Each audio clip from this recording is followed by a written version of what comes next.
Est-ce qu'il fait en sorte que tu sois tout le temps fier de lui, que tu sois tout le temps content de lui parce qu'il pense que c'est son rôle, ou il se contente d'être lui-même et en fait vous vous entendez simplement bien?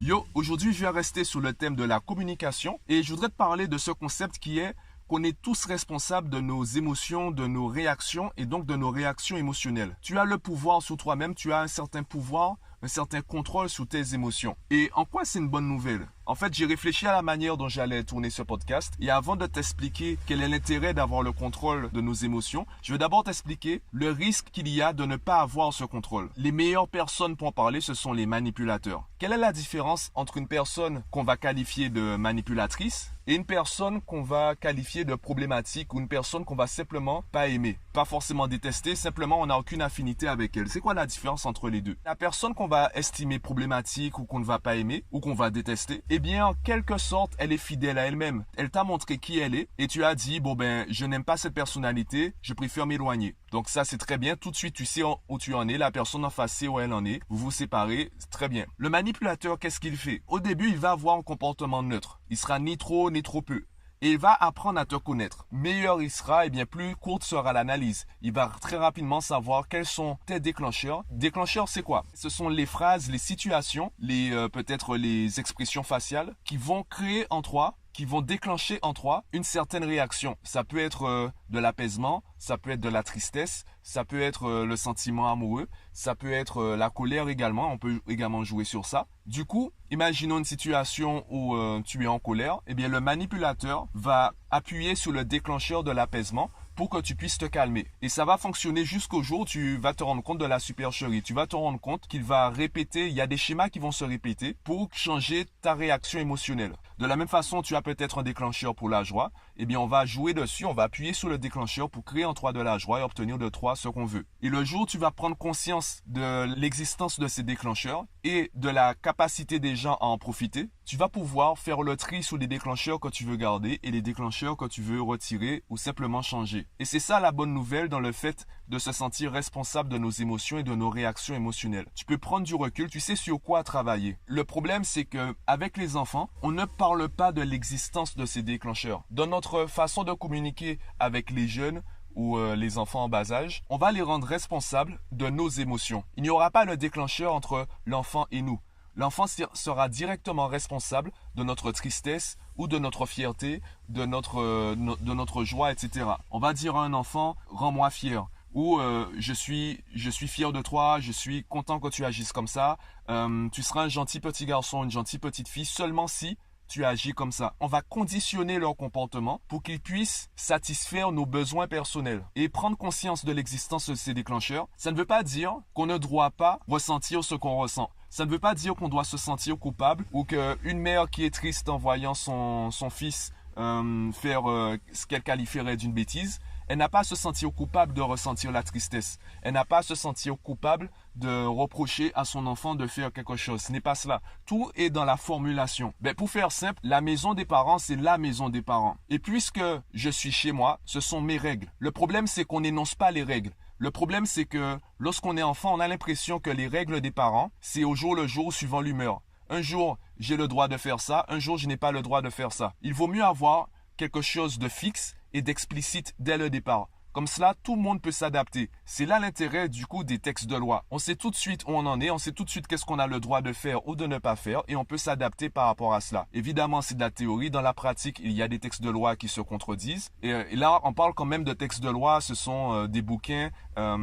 très volumineux. Et là, je te parle simplement de la vie à la maison. Donc, on peut faire des textes de loi, entre guillemets, beaucoup plus simples, beaucoup plus courts, qui permettent à chacun de savoir exactement ce qu'il a le droit ou pas le droit de faire. Dans notre façon de communiquer également, eh bien, on ne va pas dire à un enfant, tu me rends triste quand tu fais ça. On va plutôt lui dire, quand tu fais cela, je ressens de la tristesse parce que moi je pense que c'est comme ça qu'il faut faire ou j'ai ce besoin-là. Évidemment, là, c'est pas la phrase à répéter mot pour mot, c'est juste pour expliquer la différence de formulation. Je vais expliquer à l'enfant que lorsqu'il agit ainsi, il appuie peut-être sans le vouloir sur le déclencheur de la tristesse pour moi. Il peut aussi appuyer consciemment ou inconsciemment sur le déclencheur de la honte pour moi. Par exemple, l'enfant qui se couche au milieu du magasin parce que je refuse de lui acheter des bonbons, eh bien moi je vais qualifier ça d'une scène, j'aurais peut-être honte qu'il agisse comme ça en public. Mais en fait pour l'enfant il pense pas à tout ça. L'enfant il veut des bonbons, on lui dit non, il sait que c'est tout de suite ou jamais, donc il pense que c'est tout de suite ou jamais, donc il veut les bonbons tout de suite. Si on les prend pas, eh bien il refuse de partir. Il sent que s'il part, s'il se déplace, il ne verra plus jamais les bonbons. Il pense pas à demain, il ne pense pas aux courses qu'on refera la semaine prochaine, il pense pas à tout ça. Lui, les bonbons, il les veut maintenant. Et donc cette différence de point de vue, cette différence également de perception et de déclencheur, lorsqu'on comprend cela, lorsqu'on en prend conscience, eh bien notre communication s'améliore. Non pas parce qu'on a la solution, mais plutôt parce qu'on a identifié le problème. Une fois qu'on a identifié le problème, on peut le comprendre, on peut pousser le bouchon, on peut aller plus loin, on peut creuser. Et du coup, on va naturellement se poser les bonnes questions.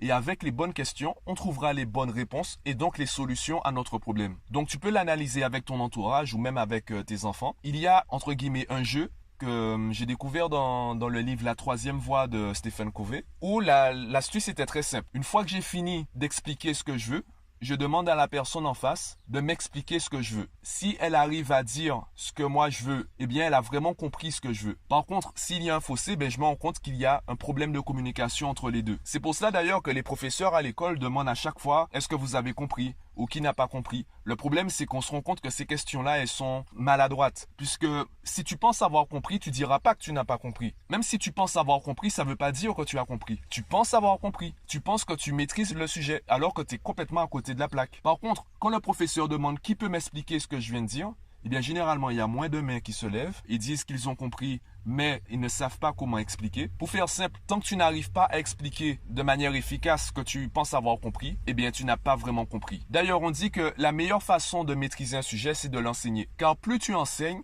eh bien plus tu expliques à des gens qui en savent moins que toi. Et donc si ces personnes arrivent à comprendre tes explications, cela veut dire que toi-même tu comprends tes explications et donc que tu as compris, puisque tu es la première personne qui écoute ce que tu dis. Le simple fait de réfléchir à la manière dont tu vas expliquer aux autres, ça te pousse à réfléchir à la manière dont toi tu as compris. Car la manière dont tu vas expliquer va influencer la manière dont les autres vont comprendre. Donc puisque tu veux que les autres comprennent, tu vas d'abord réfléchir à comment ils comprennent. Et comment ils comprennent va te pousser à réfléchir à comment toi tu comprends. Bon là je rentre un peu dans les détails, ça fait peut-être un méli-mélo, sachant que c'est un podcast. Je pense que tu as compris, je pense que tu as compris ce que je veux expliquer. Voilà, donc si t'as pas compris, c'est que moi-même j'ai peut-être pas vraiment compris. Ouais. La différence de perception, de point de vue et également de déclencheur entre la personne en face de toi et toi va influencer votre communication et va influencer ce que chacun va comprendre. Donc là, ce que je t'invite à faire, eh bien, c'est déjà d'identifier tes déclencheurs. À quel moment ou quelles sont les phrases qui te rendent automatiquement triste? Quelles sont les phrases qui te mettent tout de suite en colère? Une fois que tu arrives à identifier ces déclencheurs, eh bien, tu peux commencer à te poser certaines questions comme est-ce que je veux garder ce déclencheur? Est-ce que je veux changer ce déclencheur? Est-ce que c'est utile pour moi d'avoir ce déclencheur? Ou au contraire, est-ce que c'est contre-productif